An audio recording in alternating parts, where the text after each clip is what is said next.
Vance, sino yung bibigyan nyo at anong regalo bibigay nyo?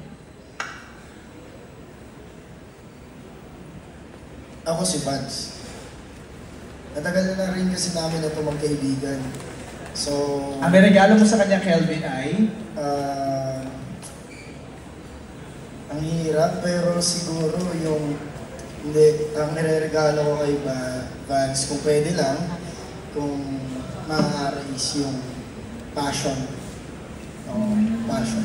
Dapat something tangible. Tangible. Fashion. Fashion. Damit. Okay. Alright, who else? Charlie. Ako si Blythe. Ireregalo akong chocolate kasi, di ba ang dali lang ng chocolate? Kasi lagi siyang dinedeprive sa chocolate. Ito daw ba? Oo, lagi siyang parang, bawal siya kumain ng sweets, ng junk food, ganyan. So, chocolate kay Blythe. Okay. Si Ate Charlie naman, exchange gift nga. Exchange gift ko. Siguro makeup po, yung makeup ko na. Kasi yung brand ko... Nasingit mo ba yan, ha? Blythe, ha? Reconnecto, eh. Kaya nga reconnecting. Kasi ngayon na kami nagkita, naalala ko na pag-usapan namin dati. Swabe mo dun, ha? Patayan ko siya ng makeup. Okay. Baka naman, Blythe. Tita Glo. Okay, ako kay Direk. Okay. I will give him a watch. Ay! Para pagdating ng pack-up ko, Nakakalimutan ba niya, Tita Glo, ang pack-up time mo? Nakakalimutan niya pack-up time mo? Je, sino niregalo mo? Kailangan tangible ba? Yeah! O sige, isip ka muna. Direk, ikaw, niregaluhan ka ni Tita Glo ng watch. Nagagawa ko siya ng party. Papaparty ako para kay Gloria. Pili ko kasi masaya siyang ka-party eh. Who else? Akala ko direct bibigay mo stopwatch. Parang nakahinto lang.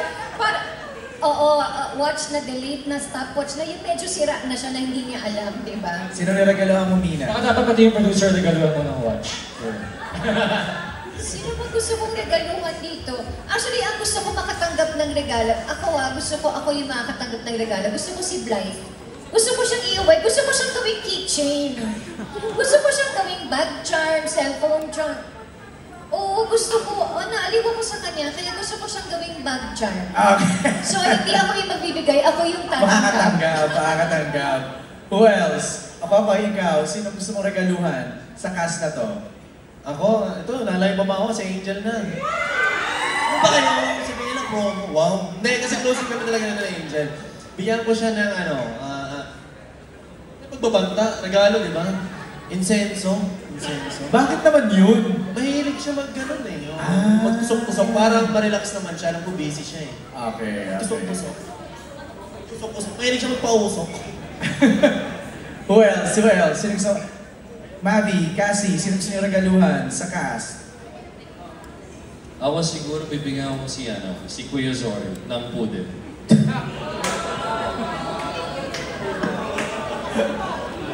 Okay. Hindi. Ito na yung storya. Meron talaga kaming toy poodle ngayon. At yung toy poodle na yun, very close sa kanya. So siya talaga yung master. So feeling ko, baka yun yung reincarnation, katulad ng sinabi ko. Kasi yun ang baby niya. Okay. Yun na yung katabi niya sa pagtulog, hindi na ako, na-echepwera na ako.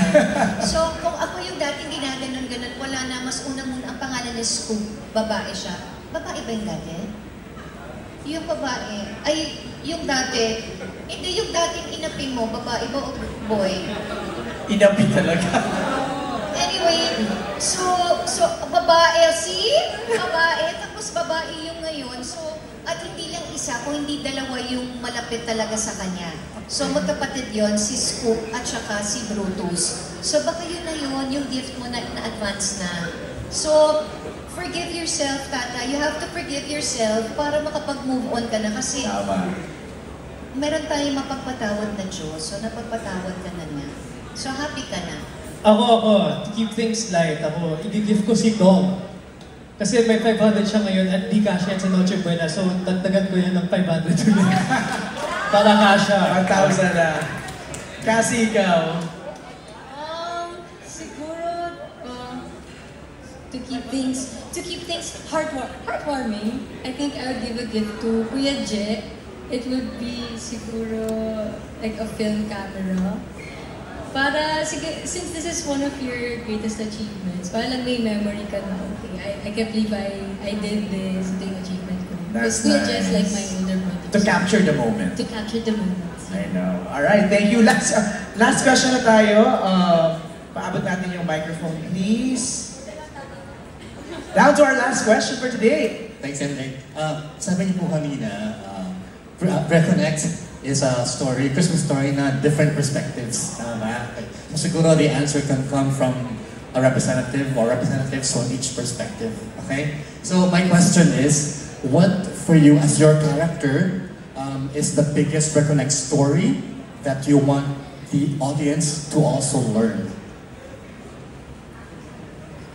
That's a good one. Siguro sa perspective po namin ni Charlie, sa kwento namin is sometimes saying goodbye doesn't mean it's bad. Sometimes we have to say goodbye for our personal growth, for us to learn from the relationship or for the experience. Na baka down the road or through this experience we become better people. So not all goodbyes ay malungkot. I mean, sa simula, syempre malungkot. But when you go through it, there's always a silver lining. As long as you think of it as a positive. Kasi there's always a learning experience through failure, through success. Ako, personally, I learned more through failure. Ang dami ko natutunan. I learned nothing almost from success. But I learned a lot through failure. So yun yung siguro sa amin is more on growth, personal growth. Not all goodbyes ay malungkot.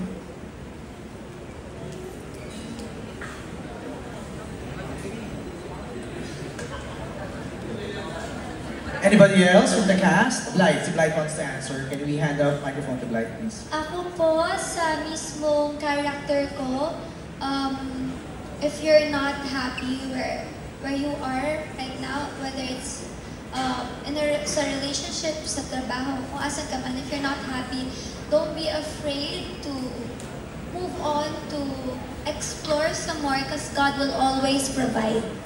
Yan po ang gusto kong matutunan nila, ma-keep nila doon sa story ko na God will always provide at lagi magbibigay ng opportunities for you. Kasi bilog ang mundo, yun po yung pinakagusto kong magagets nila yun kapag pinanood nyo Reconnect. Kaya dapat panoodin nyo. So, yun po, bilog ang mundo, babalik din po lahat ng nawala sa inyo. Thank you. Ako naman po, yung justice, I think. Kasi sometimes yung justice, akala natin, nasa kamay ng ibang tao. Pero, I think, realization ko sa perspective ng character ko is, nasa atin yung justice. Kailangan lang natin siyang tanggapin kasi minsan or madalas tayong sarado doon sa perspective na tumatalo sa sarili natin para matanggap natin yung justisya. Yung hope sa justice. Alright, anybody else? Karina? Ako siguro sa pamilyang Crowders, kasi mga vloggers kami dito, vloggers kami. Siguro yung character ko, parang ang takeaway ko dito sa character ko dito, na hindi ibig sabihin magulang ka, at yung feeling mo na ginagawa mo ang lahat para sa pamilya mo ay palaging tama. So you also need to communicate with one another. And when I say communicate, you don't only talk, you also listen. So syempre pamilya kayo, di ba? Pamilya kayo dito. At saka vloggers nga kami. So hindi pwedeng lahat ng gusto ng character ko ay na lang ang masunod. So, pero, yun na nga, like I said, yung realization ng character ko dito, ang ganda kasi na hindi sinasadya, but because nawala yung internet, meron palang ganong klaseng problema na hindi naman ina-acknowledge. And then from there, by accident, na-solve lahat. At hindi lang naman, ang dami ko nang sinabi, parang kunento ko na sa inyo. Pero yun na yun, yung parang it doesn't mean na porque pamilya ka, you know everything. Right. So communication is the key. Not only sa pamilya, but sa boyfriend, boyfriend-girlfriend, sa bilang pagkakaibigan, communication is the key. I agree. You're good? Okay, maraming salamat, Carmina.